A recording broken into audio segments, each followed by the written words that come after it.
नमस्कार, मी गोविंद झरे. तुम्ही पाहतात माझा आवाज हा चॅनल.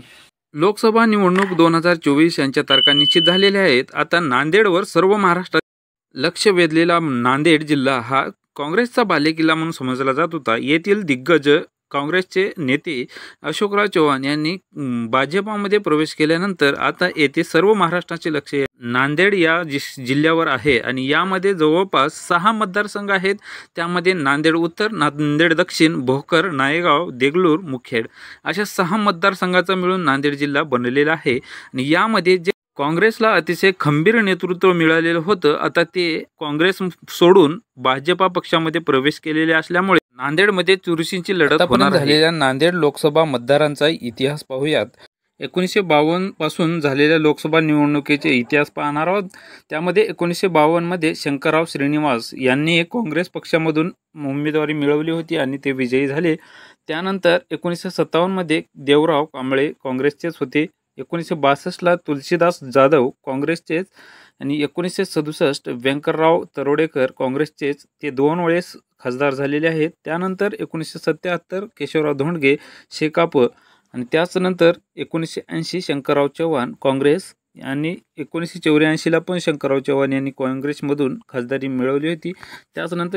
त्यानंतर 1989 मध्ये व्यंकटेश काब्दे यांनी जनता दल या पक्षातून खासदारी मिळवली होती. त्यानंतर 1991 मध्ये सूर्यकांत पाटील काँग्रेस पक्षाचे खासदार झाले. 1996 मध्ये गंगाधरराव देशमुख काँग्रेस पक्षाचे खासदार झाले. 1998ला भास्करराव पाटील खतगावकर काँग्रेस पक्षातून खासदार झाले. त्यानंतर 1999ला पण खासदार झाले. 2004ला DB पाटील यांनी भाजपामधून खासदार झाले. त्याचनंतर 2009ला भास्करराव पाटील पुन्हा एकदा काँग्रेस पक्षातून खासदार. त्यानंतर 2014 मध्ये मोदी लॉटरीमध्ये सुद्धा अशोकराव चव्हाण यांनी काँग्रेस पक्षातून खासदारकी मिळवली होती आणि ते खंबीर नेतृत्व घेऊन काँग्रेस पक्षातून एक मोठी उमेदवारी मोदी लाटेतून सुद्धा आपलं वर्चस्व गाजवलं होतं आणि विजयी झाले होते.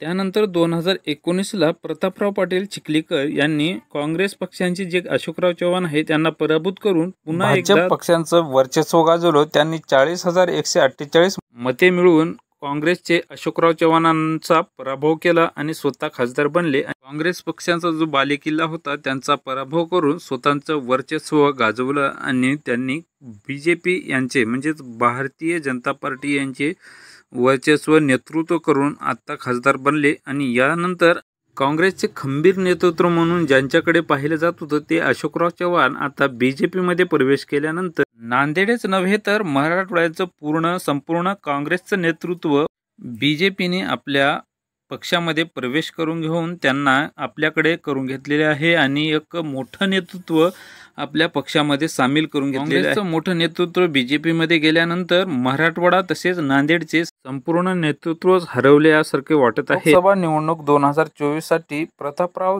पाटील चिखलीकर यांना उमेदवारी जाहीर करण्यात आलेली आहे आणि त्यांना भाजपामधून ही उमेदवारी जाहीर करण्यात आलेली आहे आणि ती उमेदवारी त्यांना मिळालेली आहे.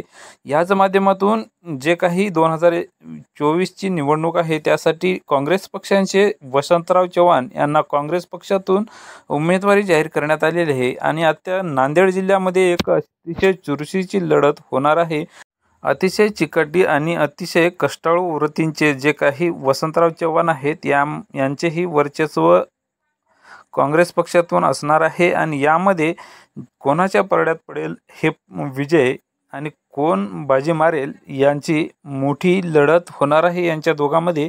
आणि चव्हाण बाजी मारणार का चिखलीकर बाजी मारणार असेही बरेच जणांना नांदेड जिल्ह्यातील प्रश्न पडलेला आहे. लोकसभा निवडणूक 2019 यामध्ये काँग्रेस पक्षांचे जे अशोकराव चव्हाण आहेत त्यांनी मोठे वर्चस्व गाजवले होते आणि बऱ्याच कालावधीनंतर त्यांनी प्रतापराव पाटील चिखलीकर यांनी अशोकराव चव्हाणांचा मोठ्या मतांनी जवळपास 40,000 मतांनी त्यांचा पराभव करून भारतीय जनता पार्टीचे झेंडा रोवला आणि आपले खासदारकी या पदांची उमेदवारी जाहीर केली.